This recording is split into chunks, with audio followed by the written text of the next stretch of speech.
Well, good afternoon. Welcome back to Circle C Custom Leather. Glad you come back in to see how this is going to work out. Yesterday, we cut our pattern out. I showed you how to draw your pattern. And you think, nah, there's more to that than it is. But yeah, there's a few more pieces. I'm going to show you how it worked, though. All right. Now, I like to draw on the flesh side, so I can use an ink pen to do that. And it gives me a whole lot better outline to follow with these old eyeballs of mine. And I've been known to slip a time or two. Ain't no big deal. I'm just going to draw this out.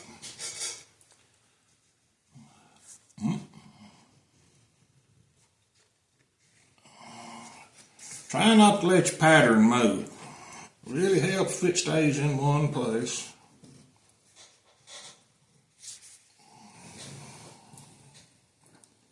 Really helps if it does. Okay. We got that and drawed out there. Now, you cut with whatever it is you want to cut with. I use a head knife some. I use a box knife some.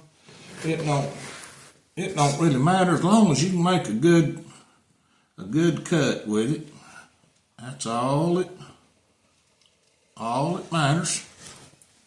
You make you a good straight cut, good straight up and down cut. You don't want to undercut it, overcut it like that. And we're going to use this piece again here in just a minute.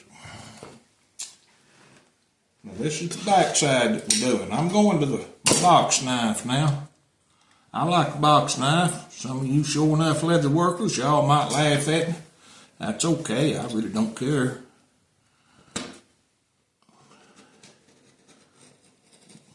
We're just going to cut this thing out.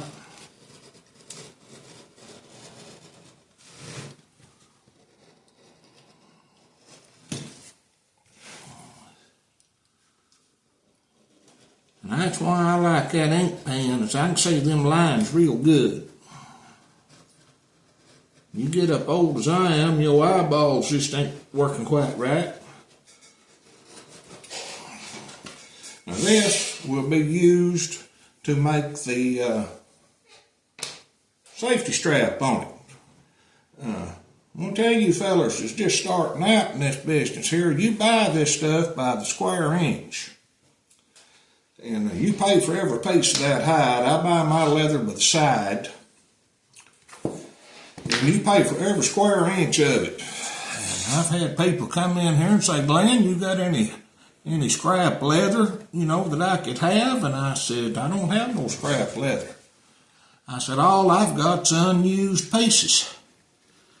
And until it gets down so little that you can't cut a rosette out of it, well, I think they call them leather conchos now, but anyway, till you can't stamp one of them out of it and make a keychain and give somebody or something, it ain't scrap.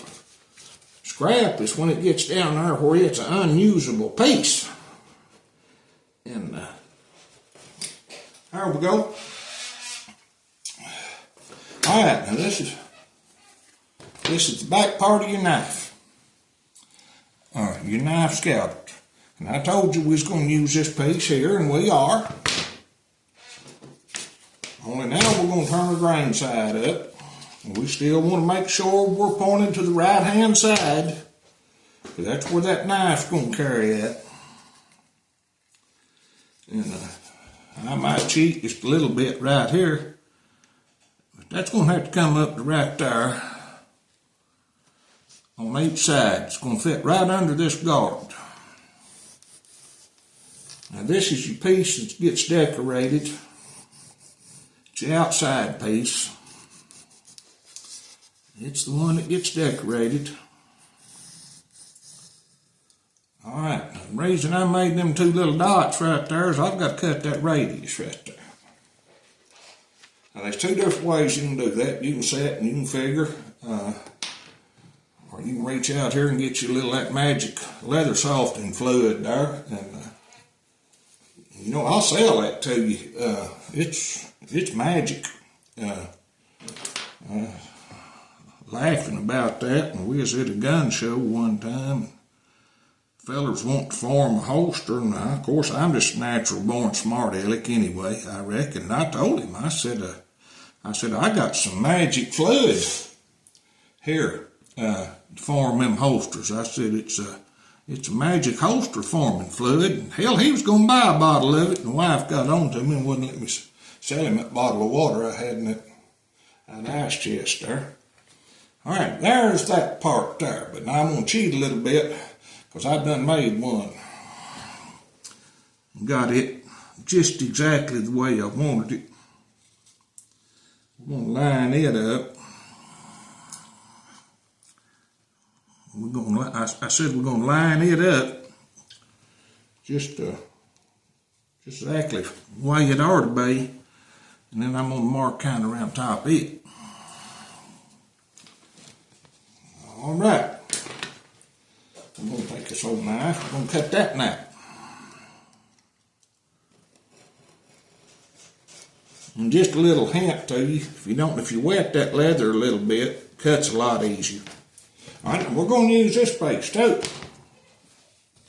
There ain't much gets thrown away around here.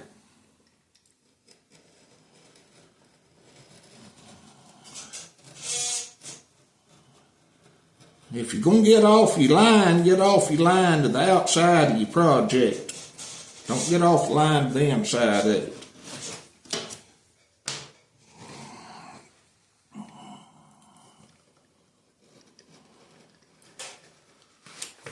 I'm trying to hurry and do here in about 15 minutes.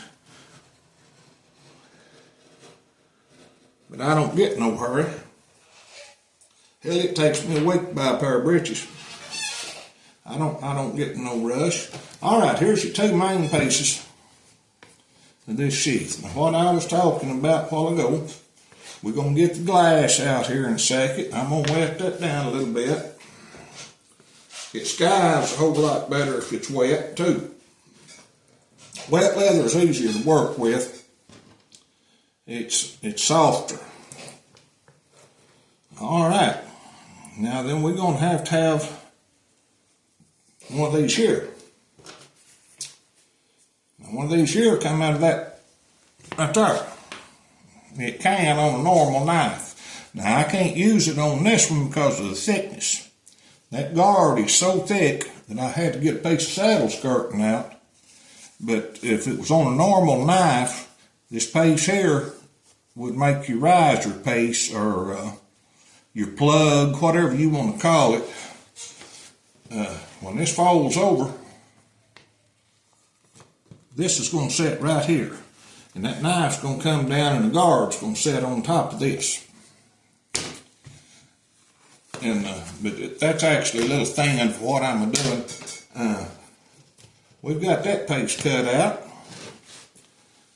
And that thing I was talking about there a second ago, the thumb strap,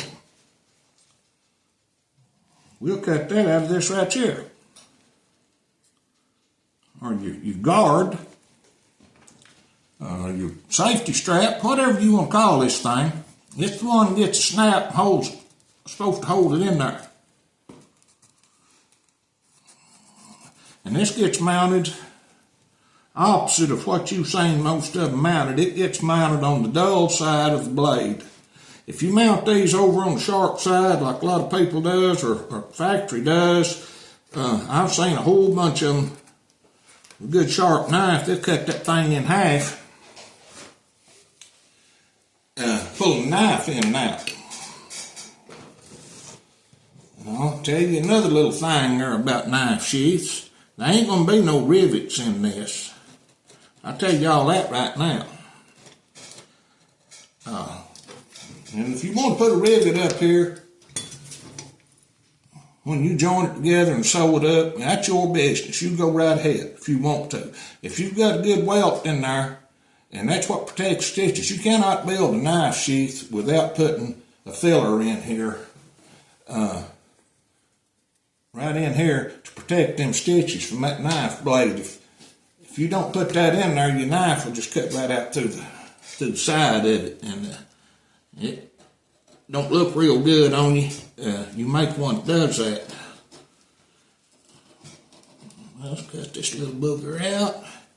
Now this is going to get put, I'll show you. Ain't no sense talking about it till it's time to do it. Now you can cut this any shape you want it.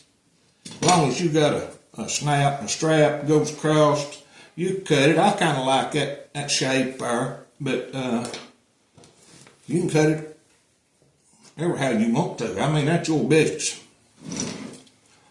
It's your dog. You just kick it ever how you want to kick it. All right, now we got our pieces. I'll wet that down a little bit.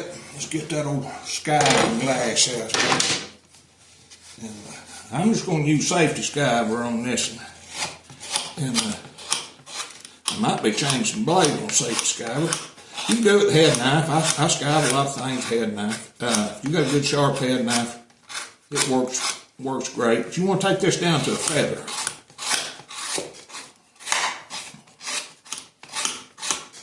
It's just going to fold in and glue down. And that way you don't have I don't like to make a knife sheath where it folds over and you got your belt loop back here and sewed to your sheath. I don't like that. I like a good smooth backside to them when your belt loop folds over and you've got a good grain side on the back, and it just all blends together a little bit better.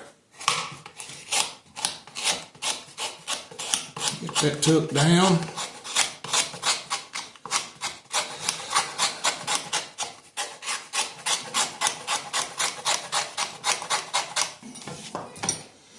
All right, now we're going to play pretend here a little bit. We're going to play pretend that I went over and I edged this part here, and then I put my crease lines in it, and then I decorated it. So we're going to play pretend, and we're going to put this one right over here, and we're going to pick up these two over here. And I'm going to put that knife back in there before I break that $100 set jar. All right, now there's a pretty good edge. There's one. Now I dye my edges before I rub them. I think it gives me a better, and that's just me. It gives me a better edge if I dye them before I rub them. And we're gonna take some. Now there's all kind of edge dressings out there. All crap, all that Tonkin stuff and everything. But I've been doing this a long time, and all I ever found I needed was damn old bar. Excuse me, my wife said I got to quit saying stuff like borrow this glycerin saddle soap. Crap, you can get it at Tractor Supply, Atwood's probably. I know Co-op's got it. Just rub that on there. Take your old rag. It takes a while to get a good rag broke in. Boy, when you get one broke in where it fits your fingers real good, I know you sure hate to lose it and break in another.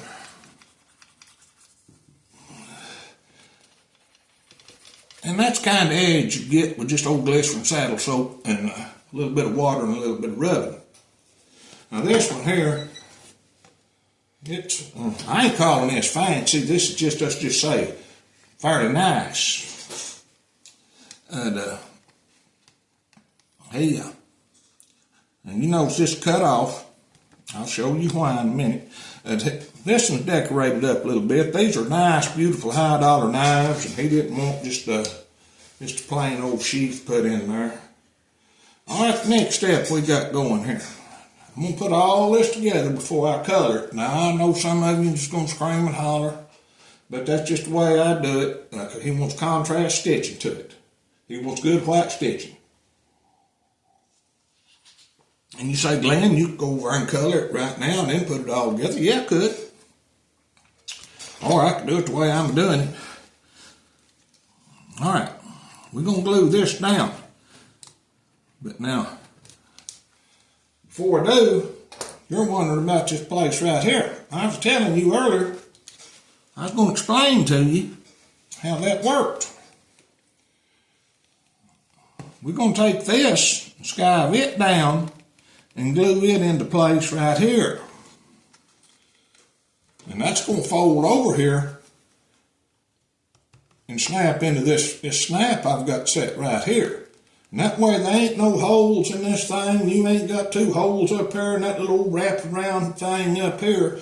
It'll come right over the front part of the knife, the front guard, and snap in. But,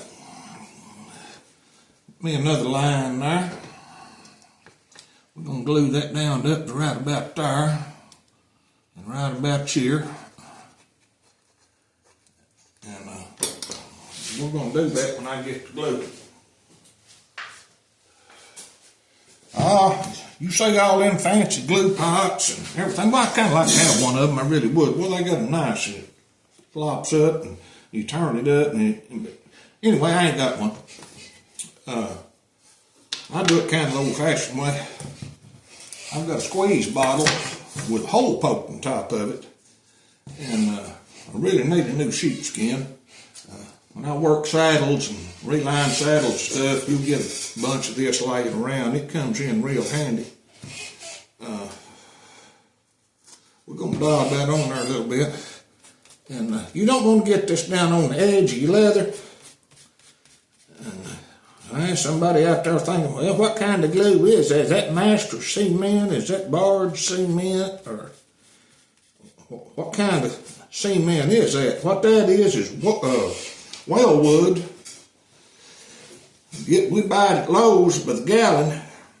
And barge cement, I used it for years and years, and it's good cement, but they got foolish about how much they wanted a gallon for that. And it's all kind of flammable liquid crap and shipping stuff. 'Cause me and her don't go very often anywhere. We do most of our buying, or she does. Hell, I don't buy nothing. Darn, I don't buy nothing on the telephone. And, or we, like I said, we go to Atwood's or Lowe's and use that wellwood cement, and it works real good.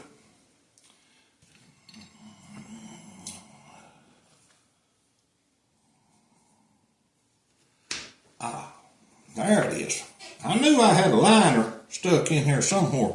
Now this is the back side of a line 24 brass snap. I don't want that scratching up and down on that high dollar knife right there when they take it in and out. I've cut a piece about like this here. I'm going to glue it in, sand it off, and then I'll sew it. They say you sure go into a lot of trouble for a knife, Sheath. Why? Yeah, I am. I've been accused of overbuilding and overthinking stuff my whole dang life. And you be real careful with that glue, because you get it on the back side. That glue is the best resist that was ever known to leatherwork. Everywhere it's at, won't nothing else go. That includes all dye, antique, it don't matter. I like to put my edge out here toward the edge of the glass table and kind of rub it like this. If you get it daubed down on that cut right there, it penetrates, soaks in pretty good. And sometimes you have a little trouble grinding that out where you ain't got a glue line down through there. And if you don't know what a glue line is, well, I'll tell you, that's an ugly, real light colored streak right through the middle of that pretty edge that you was putting on there. And it don't look real good, because that glue will not take dye.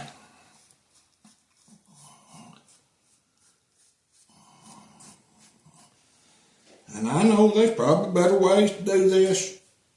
There probably is. But this is the way I do it.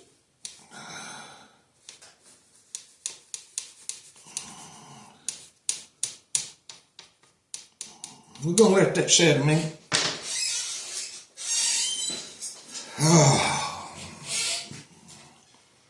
I like 2 coats. It probably does not need it. All this gets sewed together. But I like 2 coats of glue. That first coat is like a primer. It goes in there and it kind of seals that leather a little bit, and it gives you a good base. You come back, let it dry a little, and come back and put you another thin coat on there, and job her together and pound it a little bit, and she ain't coming apart. Not real easy.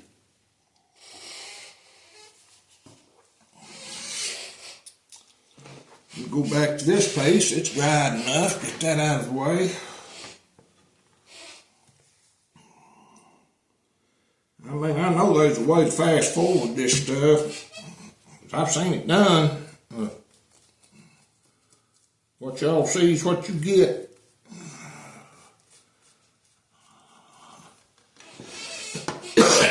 Excuse me.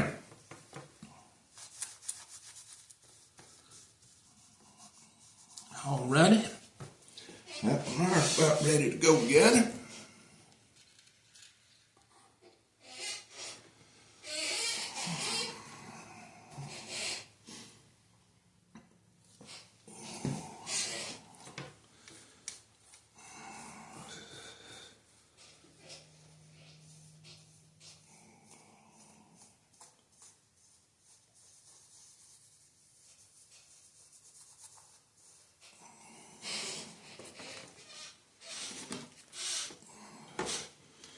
If anybody's sitting out there counting, I hope somebody's watching. I mean, but if you're sitting there counting how many times I've done this, if I do something more than once or twice, it's because I forgot I already done it, and I want to make sure I got it.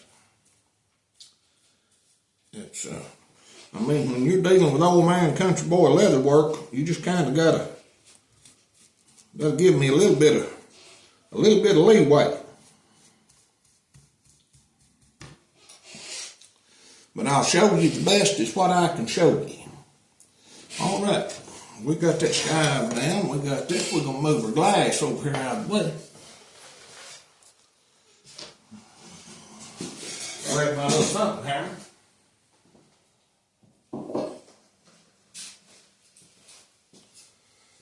That's my little thumping hammer. And I know it's a body and fender hammer.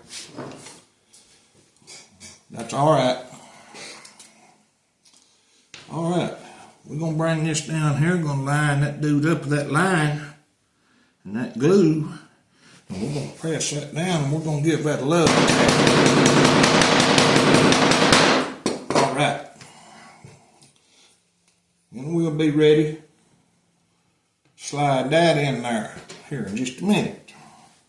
Now then, we're going to put this on here. Now, we can't give it a love tap other direction. We got to give it a love tap this way.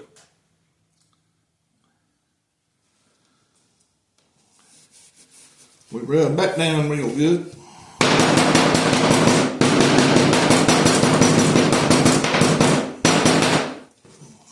We give her a love tap. I'm just going to take that old safety skyver and trim these edges off here a little bit. You can take a piece of broke glass and do this. Works real good. You can take a sander and do it. But you want a good flush straight edge. It don't matter to me how you get there. Y'all saying, well, Glenn, you can't do that piece of broke glass. Well, I guarantee you, you can do a whole lot with a piece of broke glass you didn't realize you could. I used to keep, years ago, at my other shop, when I made saddles all the time, I used to keep a box over full of broke glass. And, well, hell, I thought that's the only way to, heck, that's the only way to even that leather up. I never thought about no sander or nothing like that. I tell you what, these new fellas coming on in this trade here, they got all kind of tools that I never thought about. That's pretty good right there. I ain't worried too much about these sides. They don't bother me. They'll come out with the grinding, that's when we sew her together, but I do like to have them down there pretty close where I see what I'm doing.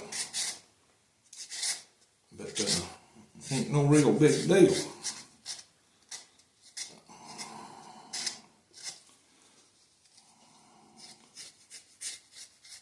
Okay. That's close enough before we go grinding on it. Well, it turns out I am going to have to color this one before I put it together.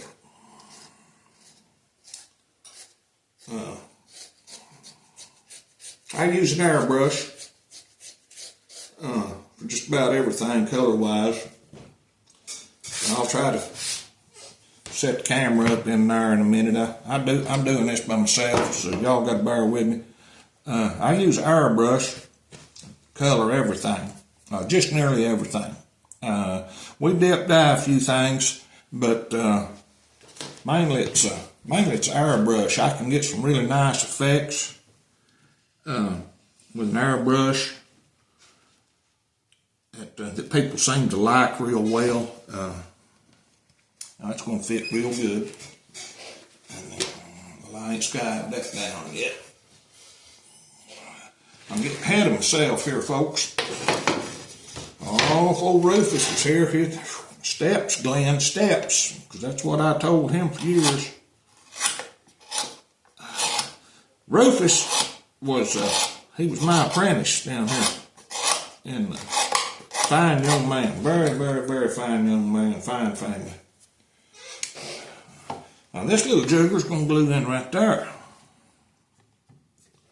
Just like that. Be nice and neat.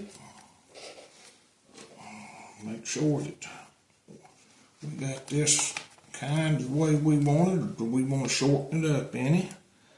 I kind of think we'll shorten that up just a tad bit, like right about there.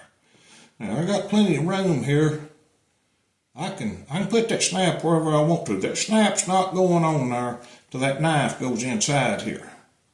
And when I get that knife fit down in here, then I'll pull this around, pull it snug, and I'll mash down on that stud right there, and it'll give me a hole right up here for me to mount the socket in. But right there looks pretty good.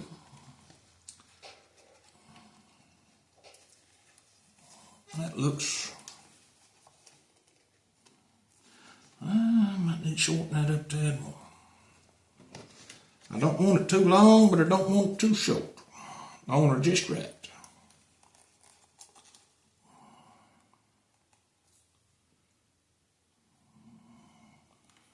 And I think we're kind of getting there.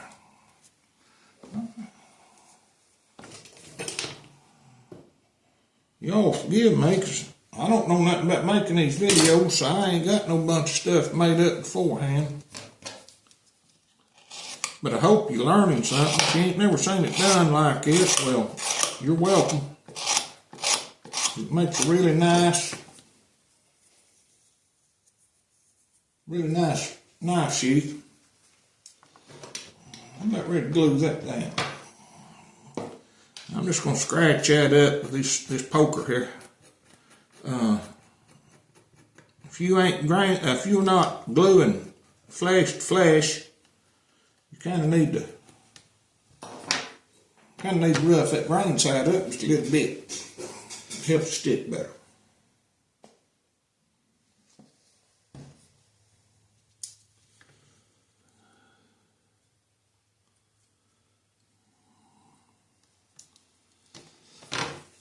Now, I already got a coat of glue on this. Now I got a coat of glue on that place right there where I didn't want it to be. But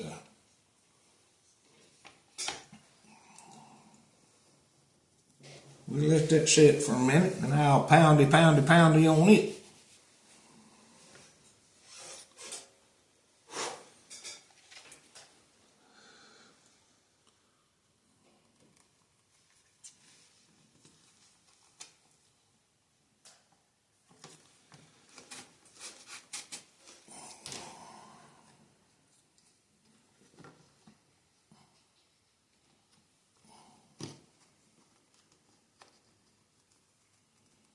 I think that'll be fine right there. Fine and dandy.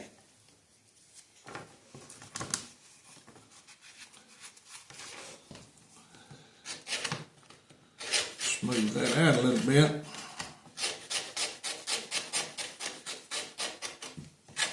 Kind of even it up. We'll put sander on that here in just a second. I got to put a line of stitches from here to here, and there ain't no way to put them on there after it's all put together. You just make that little stitch line first. It's on there for looks and just sewing this here down.